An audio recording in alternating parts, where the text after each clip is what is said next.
Hello, everyone. Welcome to the Infinite Abilities Podcast. I am your host, Nick Yerhart, and we are here to encourage each other to find our own unique abilities. Let's go. All right, everyone. So today we have Jon Kittleson, and we were going to do this episode in person because we live in the same town, but we couldn't make that happen. So we're just going to do it from our homes. So let's just get right into it. Jon, can you tell us a little bit about yourself? Yes, my name is Jon Kittleson, and I live in Austin, Minnesota. I grew up in Virginia Beach, Virginia. Um, and I moved out here in 2006. No, 2006. When and so I've been out here for quite a while, almost 20 years now. And then I have slowly developed my artwork to where to where I had a small business that I do, where I can create art for people just around the country or locally or in the state of Minnesota. Mm-hmm.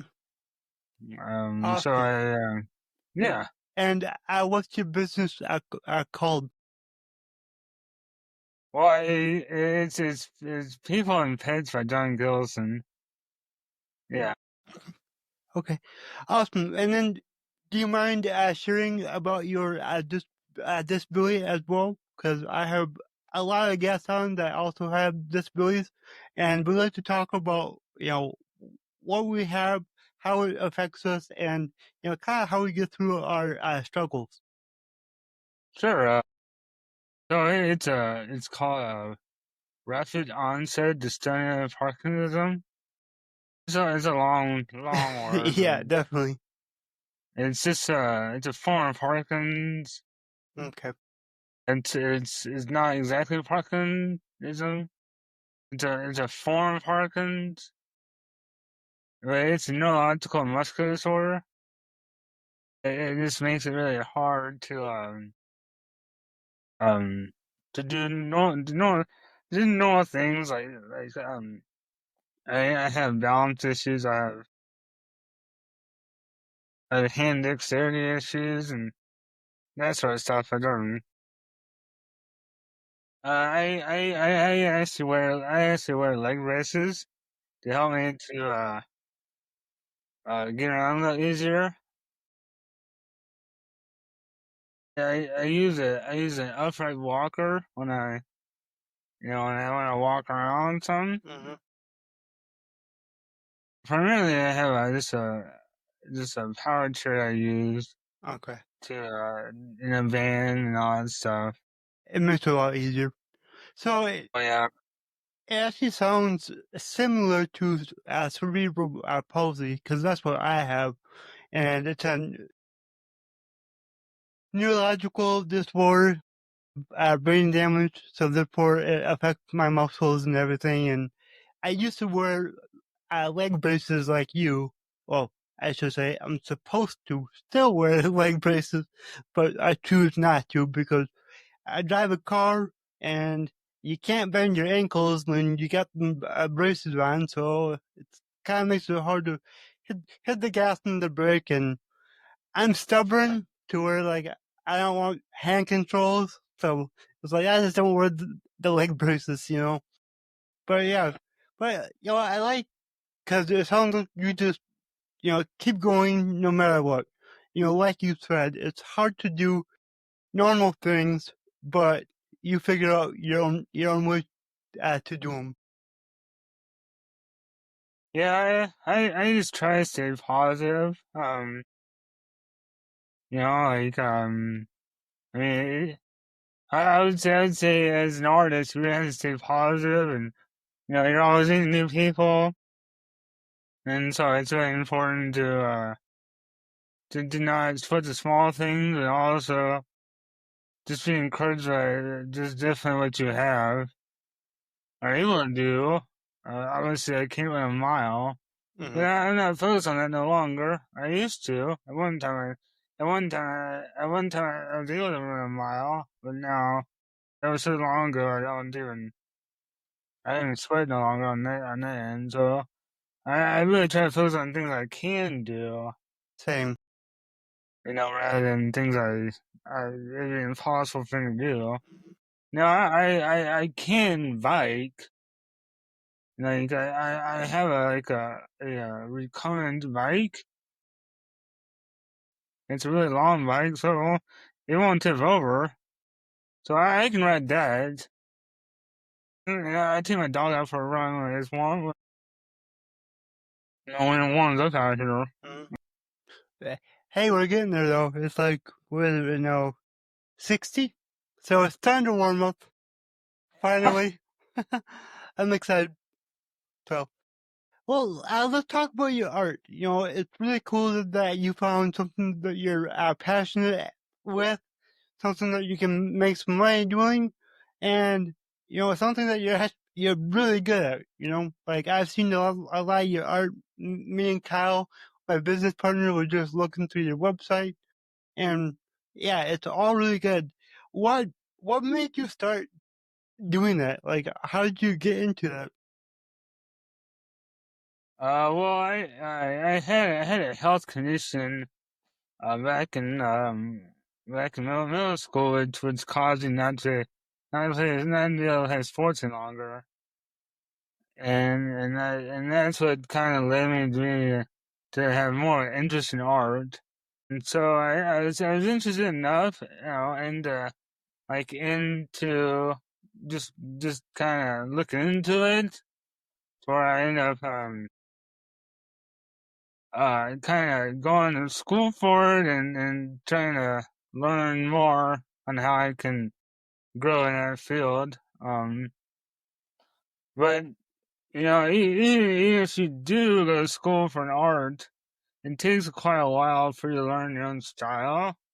Like who you're trying to market to, and what you're trying to sell them.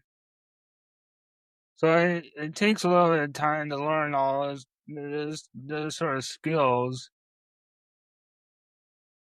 And so actually, um I was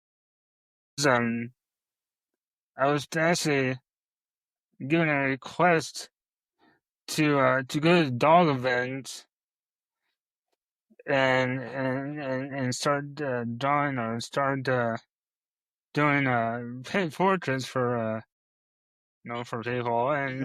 And so when I first started that, I had no clue what I was even doing at all. But just like anything else, you just have to start somewhere, Exactly. and then you have to kind of go from that place. So I just finished my 320th portrait, Good first. That's a lot. and this is my no, this is my 13th year. Okay. I started in 2012. It is a lot, just a lot of it's just a lot of networking. Hmm. Like I don't know who you know, and you don't know who I know, so Exactly. it's just that kind of networking. So It, if you network in a way in which maybe on social media or you get a newsletter going, just stuff like that, so you can hmm. draw people to what you do. Yeah, and networking is so important, especially these days.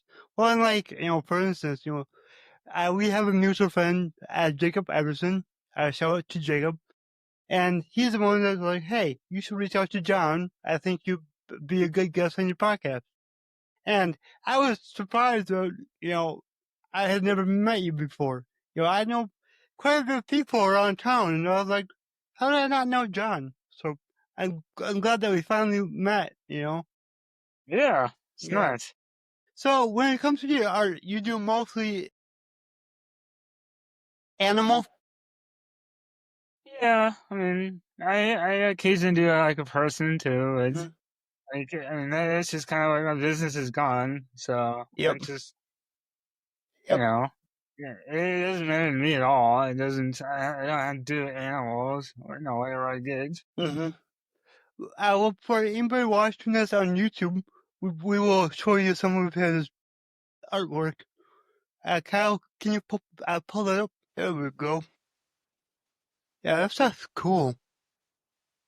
Yeah, it's just different ranges of art I've done. So yeah, Yeah, and I, I like that it's not like one style. It's like multiple different styles for each piece. yeah, I just kind of they're all different years, so it's not. I didn't do it all at the same style, the same year. Sure. Yeah, because you do, what's that average, like 20 to 25 a year? It's kind of like more like 30, but sure, So, it's quite yeah, quite close, yeah, pretty close. that's a lot, you know? Yeah, it's yeah. Like, on average, how long does it take you to do one of these? Oh, I like it like the and maybe by 10 takes you a week or so. Okay. It doesn't take very long, No, these are good.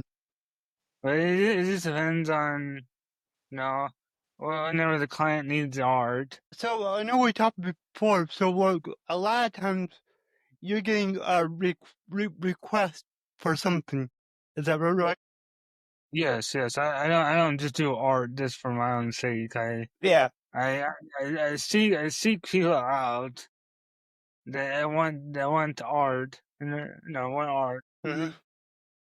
And then So you, it's a lot of work to find these people. yeah, and then you ask them, what they want, and then you Oh, do it oh for them. yeah. I'm a I Yeah, and then you also go around to different shows and events, don't you? yes, I have a show and let's see what on the third, I think it's the 3rd of May, so it's the first Saturday of May, and at the state fairgrounds in Minnesota. So it's just called a walk for animals. It's just a big fundraiser, I guess it is for Humane Society. Well, that's cool. Are you allowed to like set up a booth and everything there?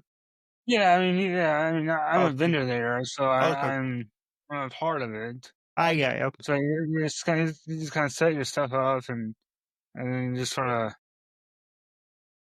you just sort of go and just hopefully someone comes by your booth. They want your service. Yeah, awesome. And how many of those style events do you normally do in a year?